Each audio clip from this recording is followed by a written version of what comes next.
Hi, and welcome to another episode of The Soul of Business with Blaine Bartlett. I am, what's the word I want to use here? Because I don't want to minimize the excitement that I feel about my guest today. I am thrilled, and I guess it's just simple word. I am absolutely thrilled to have Mark Goulston on the show with us today. And you're going to absolutely be blown away by who this man is, what he brings to the table, and the insight that he provides. Yeah, if there's one word not one word, but one way to describe what Mark is, and I will get into his CV a little bit here just in the course of the conversation, but he deconstructs genius. And that, I think, is just an amazing gift to bring into the world. Yeah, he did a one-man show that was called Thinking Like Steve Jobs. And he toured nationally on this thing. The deconstruction of genius is something, as a practicing clinical psychologist, he was absolutely masterful at. Suicide prevention specialist, and how do you measure that success in that field? None of his patients ever killed themselves. So this is a good thing in terms of success. So how do you do that? Well, you get into the world of the person that you're working with. So that's what I want to play with a little bit here today. The soul of business. How do you get into the world of the soul of your business so that you can actually manifest it in much grander ways over time? So, Mark, I want to welcome you to the show. We've got about 30 minutes here, which is not going to be anywhere close to the amount of time I want. But I'm going to have you come back again later. You're just going to cue that up. So this is part one of maybe a series. Anyway, Mark Goulston, welcome to the show. Well, I'm glad to be here. And, as my late mentor, Warren Bennis, used to say when people said nice things about him, he said, it gives you something to live up to. Well, you're not only living up to it, you're living from it, in my experience. And I've had the very distinct pleasure and honor of being on your show. We've known each other for a while, but that relationship is quickening a bit here. And I'm very, very pleased for that. I don't really even know where to start here, but I think the opening is going to be just that notion of deconstructing genius. How do you talk a little bit about that rather than me doing a whole preamble on it? Just talk a little bit about that. What does that mean for you, and why is that important for you? Well, what I discovered is when you can let go of an agenda, which is very difficult to do, but when you can let go of an agenda and totally tune in to where your client, your customer, your investor, talent you're trying to seek out, and you can tune into them completely without any agenda, they will pick up your curiosity. So I'll share an anecdote. I spoke in Russia along with a fellow named Daniel Kahneman. He wrote Thinking Fast and Slow, Nobel Prize winner. And we headlined because a bunch of my books seemed to do well in Russia. And the title of my talk was Change Everything You Know About Communication.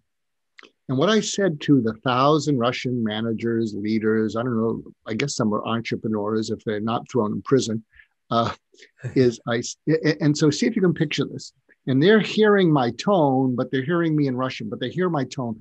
And I look at them and I say, if I focus on what you're listening to me. And if I give you some bullet points, you'll write them down. And most of them won't work because you'll say, well, I'm not him. They'll work for him. You'll try a few of them. Some of them will work. And if I'm entertaining and give you good stories, you'll give me your mind for an hour. And then I switched to my FM NPR voice, my tone. And I said, but if instead of focusing on what you're listening to, I focus on what you're listening for, and I get it right and I deliver it without you telling me, you'll give me everything. And I said, here are the things I think you're listening for. And what's the purpose of this? If you're listening in, if you can focus on what your customers, clients, investors, talent you're trying to attract are listening for, they're always listening for something. So here's the example I use with them. I said, if you're a managers, leaders, entrepreneurs, you're listening for something that will get you better measurable results because that's how you make more money and you get a raise. Is that true? Da. Secondly, you're listening for how to get those results that's less stressful because the way you're doing it now, you're all drinking too much, you're eating too much, your people are doing the same. It's a real mess. So you're listening for that too. Is that true? And they go, da. And I said, and here's what you're listening most for. You're listening for something that is immediately doable by you, that you don't have to buy a book. I haven't written this book yet. I don't know if I'll ever write this book, but it's doable by you. You don't have to be a psychologist, and you don't have to take a course because there's no course. There's no upsell. And if I can give you something that's immediately doable by you, that you can use right out of the gate, that gets you better measurable results with less stress, it will be worth the more than $500 in a day of your time to come here today. Is that true? And they go, da. I said, sit down, calm down. But the point is, people are always listening for something. So right out of the gate, here's what I'm going to share something with you because I've been speaking to accelerator groups, to early stage companies. And I was talking to them about pitching to investors. And I said to them, have you ever been in one of those situations where you're pitching to an investor and they're smiling like this and you think it's a yes? But what you're learning is the smiling is they're being polite because they've already checked out and they don't want to be rude and get up and say, okay, this isn't going to work for me. So they're smiling. And initially you think it's going to go well, but it doesn't. Yep. So have you ever been in that situation? And they say, yes. And I say, so here is the exact script that you use. And you might want to write it down. And if you're listening to this or watching this, you might want to write it down too. Is when they're smiling to be polite, but what's happened is they've already disengaged. And so this is what you say to them. You say, can we pause for a moment? They're immediately going to get sort of upset, like you caught them sleeping in the back of the room. And they're going to go, what? Yeah, can we pause for a minute? And then you say, yeah.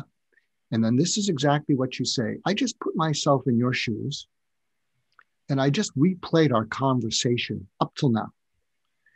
And it started out okay. But what I realize is you're listening for something that we haven't covered. I have a feeling you're listening for something we didn't even get close to. And so when you came in here, you were listening for something, looking for something. Can you tell me what that might be? And they're going to go, huh? I could say, look, when you came in here, you were listening for, looking for something. Tell me what that is. So they're going to tell you what they were listening for, looking for. And you say, oh, I'm so glad that we were able to sort of rescue this conversation. Can you tell me why you were listening for that or looking for that? And then you get them to open up even more. But can you picture how the energy changes from their being disengaged? And then they tell you, and then you say, I'm so glad that you told me what you're listening for and why that's important. And this you have to get comfortable with. You might not be initially. I am, because I'm a shrink. and the third question is to say, can you tell me what's really going on? And they're going to pull back. And that's when you say to them, while you're figuring out that answer, if you want to tell me, can I tell you what other investors have told me when I met with them and I've asked them this question? And they're going to be intrigued. And then you look at them, and I don't know if you can relate to this, but more than a couple investors, when I've asked them what's really going on, they've said to me, I need a win. Mm-hmm. And when I've said, what do you mean? They open up to me and they say, I've invested in things that didn't work out that well, and my boss is a little concerned about my judgment. Mm-hmm. And then what you say is, and this is what I say, is I'd like to not only pause in the conversation, tell me not only would be a win, tell me what will guarantee you getting a promotion or raise. Tell me what it looks like. And then what I do, and this is why I seem to have a lot of good relationships with people, I can reach out to them. I say, forget about what I'm selling. Let's focus on you getting that promotion or that raise. Tell me what it looks like. Tell me what happens where your boss says, I'm giving you a raise, I'm giving you a promotion. We're both getting promoted. And what happens is you just focus in on that. And there's something I used to do where I would say, you know, I really get it. And I wouldn't buy what I have. If I was you, I wouldn't buy from me and I wouldn't hire me. And they go, what? I said, because from what you told me of what you need to get that win that'll get you a raise or a promotion, there are three things you need to get taken care of first. And I don't know if you want to get them taken care of internally, but I have a great network and I can refer people who can help you take care of those things. But, yeah, I might be able to help, but I'm not a priority if you want to get that raise or promotion. And I remember one person said to me, wait a minute, let me understand this. You just drove a few hours and we're now talking about me not buying or hiring you? I said, yeah, exactly. Because I want you to be successful and there's stuff that's more important. And they said, why are you doing that? And that you'll like this. I said, because I just sold you on something that's a unicorn. And they said, what's that? I said, you just bought trust. Bingo. From me. Yep. You trust me and you'll take my call when I call you back, as long as I'm dedicated to your success. Yep. And that's what I'm about. And where I am in life, I can understand younger people, maybe don't feel that way, but where I am in life, and I'm developing this relationship with you, is when you just give value that's totally focused on the other person's success. There are people that are natural born reciprocators. Yeah. They'll just say, we got to continue this because they're just so grateful. You're that kind of person. And I can understand, there are people who may not be reciprocators, but I'm just sharing that. So could you follow any of that or track any of that? And is any of that relevant? Mark, a couple of things here. First, the idea of trust. Everything is a relationship. That's a fundamental philosophical bias that I have. Everything has a relationship quality to it in some way, shape, or form. And the foundation of every relationship is trust. So the question then becomes, how do I build and sustain high levels of trust so that I've got a good quality relationship? And I came across something the Dalai Lama said I don't know when he said it, but I came across it not too long ago. And essentially he was saying, trust is formulated around three areas. And there's a lot of ways we can unbundle this, but intent, agenda, and behavior. And intent has to do with, do you have my well-being? Yeah. Foremost in your mind as we interact. Agenda, whose benefit is this transaction actually going to result in going to? Is it mutual or is it unilateral? And the other one is behavior. Are the behaviors consistent with the kind of sense I have and sensibility I have around those other two?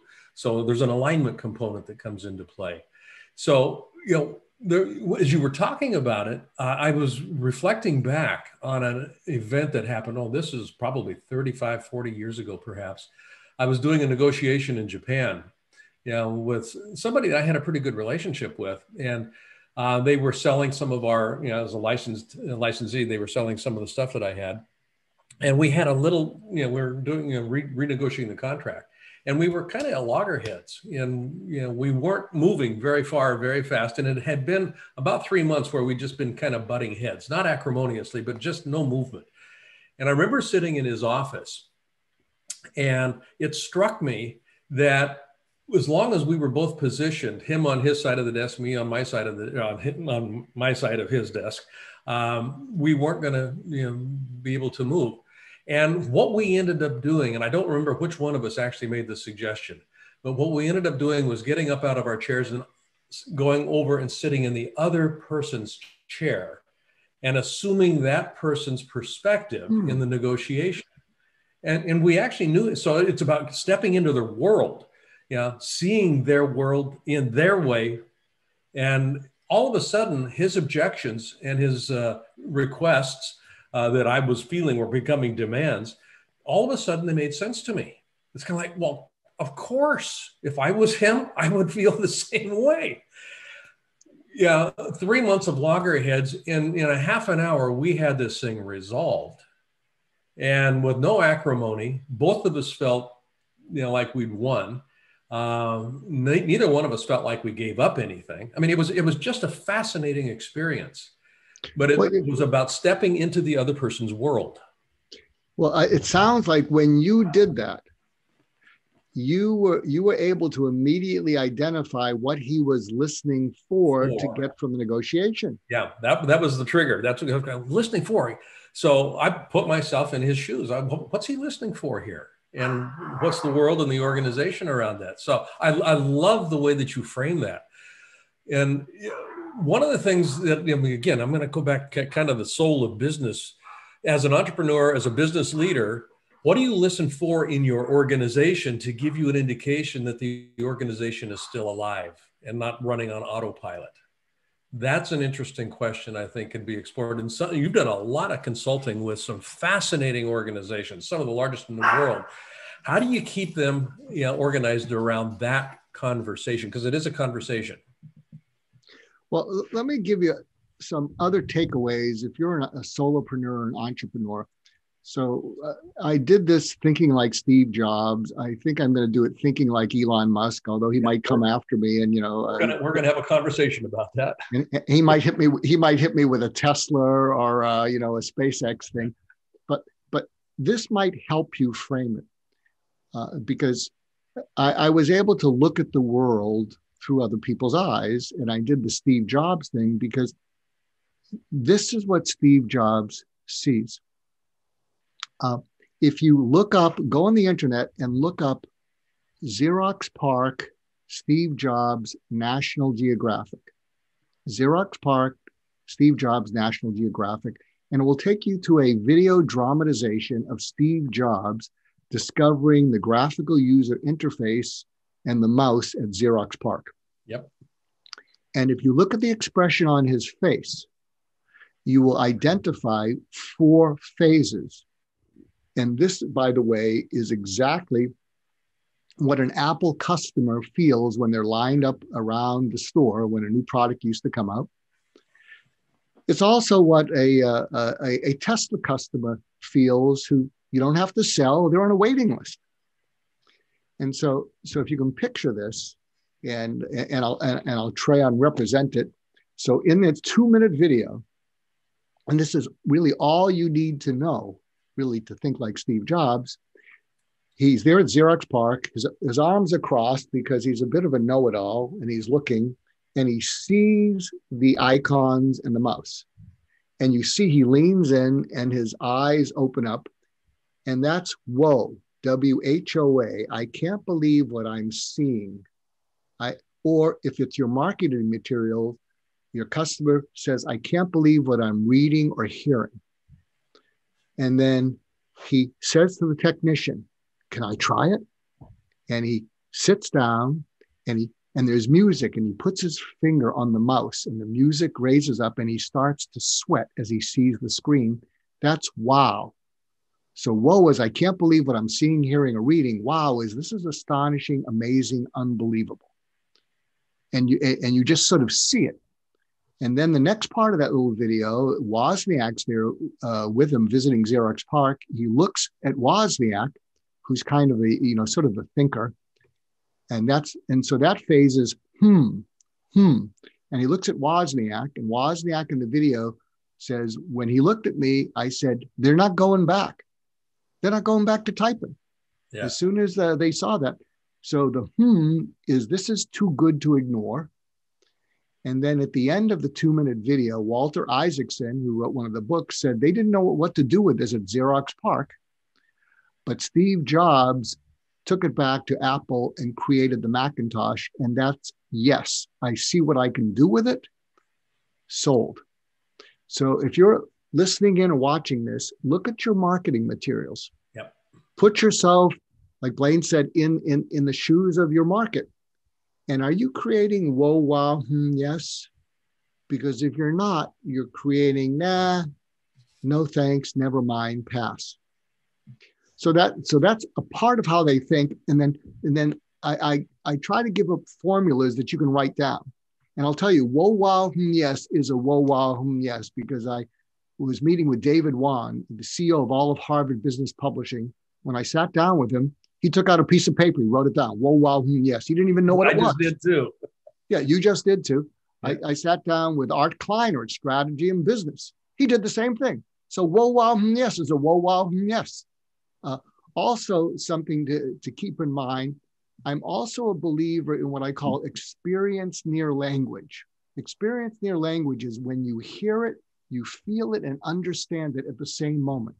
When it gets too technical, when it gets too, AI, when it gets too much like jargon, that's experience distant language. So you want to use experience near language because when it's experience near, people lean towards it. I want to thank you for listening. I want to also invite you right now to go to blainebartlett.com. And on that site, which is my personal website, you'll see services up on the top menu.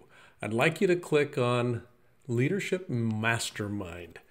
Now, why I want you to do that is we have structured a mastermind program that is very unusual and it is very powerful. And by going onto that site and clicking that link, you'll be taken to a landing page that is an invitation to join this mastermind. It's a 52-week-long exploration of what it takes to be a highly effective leader in today's fast-changing environment. You won't regret it. And if you've been liking what you've been listening to on these Soul of Business podcasts, how does one become a leader that can keep connection to the soul of business? That's what we look at. That's what we're about in this mastermind program. So again, go to blainebartlett.com and click on the services link. And there you'll find the link to the Leadership Mastermind program. Look forward to seeing you there. Thanks for listening to this little commercial. And now back to our show. And here's another concept. So I'm giving you a few concepts. There's a concept called mental real estate. A friend of mine, Tony Baxter, helped design Disney Paris, Disney Tokyo, and he introduced me to the term. And mental real estate is what you want to do is come up with something that's familiar so you get into people's minds because people are overwhelmed. But if you give them something familiar, they lean into it and then you repurpose it. So he said Pirates of the Caribbean owns the word pirates in the minds of kids. So Disney owns pirates. And here's an example. So I told you I had bestsellers and I spoke in Moscow with this fellow, Daniel Kahneman. And I said, why are you having me speak? I'm not a Nobel Prize winner. I'm not even an academic. And they said, doctor, his book did not go viral. And that's because my book called Talking to Crazy, which is not bad, how to deal with people that drive you crazy. It's not mental health, but it's good mental real estate. But the Russian edition is called How to Talk to Assholes. And it went viral. It went viral across the country. Yeah. That's mental real estate. So you want to come up with something that's familiar and then you repurpose it. And the final concept I want to give you, and you're right, we could talk for a long time. Visionary leadership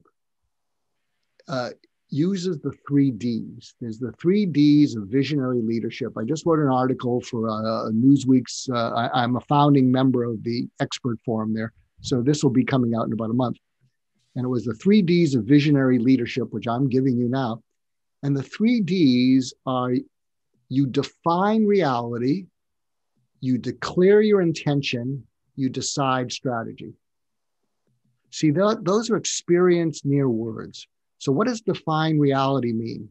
Steve Jobs was also a first-class noticer.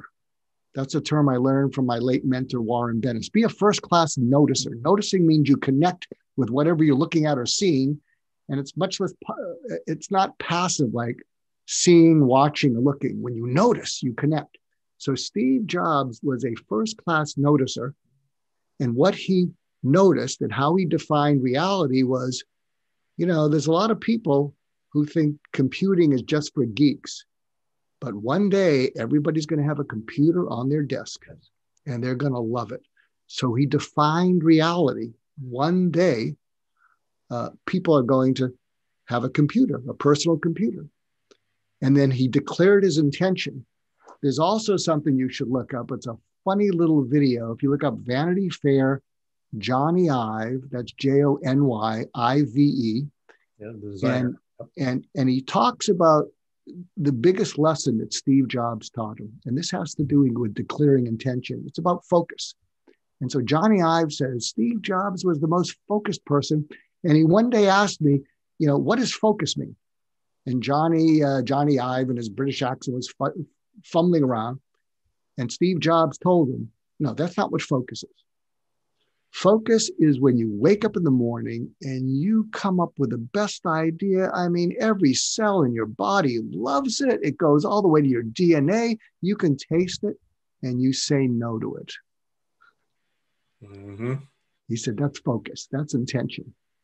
Yeah. And then deciding strategy, what are the steps that you need to follow? And in the article, what I talk about is this, what should lead every strategy. And you need to be honest with your people. We need to make money. If we don't make money, I'm not going to be able to pay you what I promised you. You're not going to get the bonus. We're not going to be able to satisfy our investors. So let's just make that clear. Whatever we do, it has to make money, and I need your help with that.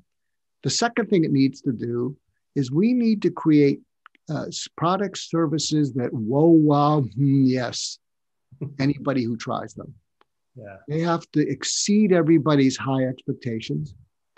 And then the third part of a strategy is you need to attract the best, the brightest, the most talented to make it happen. And I will tell you, if you come up with a journey into the future, Mm-hmm. like the Apollo moon mission. The Apollo moon mission got a lot of feisty, aeronautical engineers to cooperate because they got to be part of the future. Yes.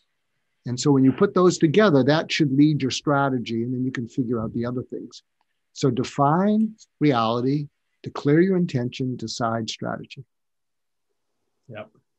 Yeah, that whole defining the future piece, moving possibility into reality. As far as I can tell, that's essentially what a good leader does, mm-hmm. is that they actually frame a reality that isn't tangibly present today as a possibility. And the whole reality distortion field that Jobs is credited with, manifesting. You're around him, and all of a sudden you believe it's there, and you look up and you can't believe it's not there. What happened? And that ownership transference has occurred, and then we just kind of go out and we start cooking with gas. And well, it's because if you can define something like here's an ask that I'm going to ask to your viewers.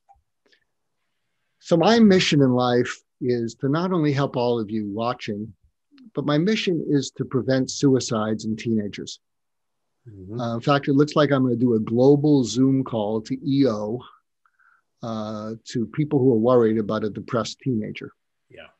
And so part of my way of defining reality for that mission, and anyone who can connect me with other people who want to see, a presentation, how to get your kid to open up. So the way I define reality is it looks like suicide's on the rise. Looks like it's on the rise across all demographics, all races, all genders. And something I discovered or I utilized enabled me to see suicidal patients for 25 years, and none of them killed themselves. And so I'm defining reality. Suicide's on the rise. My intention is I want to leave the world saving as many lives as I can. You lose a child to suicide, your life's never the same again. And then my strategy, I guess as I'm trying that right now, as I'm trying to elicit people will say, it was very interesting what you said about entrepreneurs and the wow, whatever, but, count me in. Count me in. So that'd be great. Where do people find out about that, Mark? Well, if you look up Teen Mental Health Webinar, a video, you may have to look through them. A serial entrepreneur named Jason Reed reached out to me because 2 years ago, his 14-year-old son killed himself. Mm-hmm. And he reached out to me because he knows of my interest in that. And he did a Goalcast video, and Goalcast videos are often seen by millions. And his Goalcast video was seen by 9 million people. And so the Teen Mental Health webinar reposted his video for Goalcast. And so you can see the 9-minute video where he spoke to, I think, a dozen male founders. And he basically said, it's my fault that my son killed himself because I'm the dad. I don't share problems. I'm an entrepreneur. I don't share when I'm afraid of anything. And I give solutions. And basically he was saying, I made it impossible for my son to open up to me because I gave him solutions. Yeah. And he left a passcode, and one of his suicide notes was his passcode. He'd been looking for ways to kill himself for 3 months.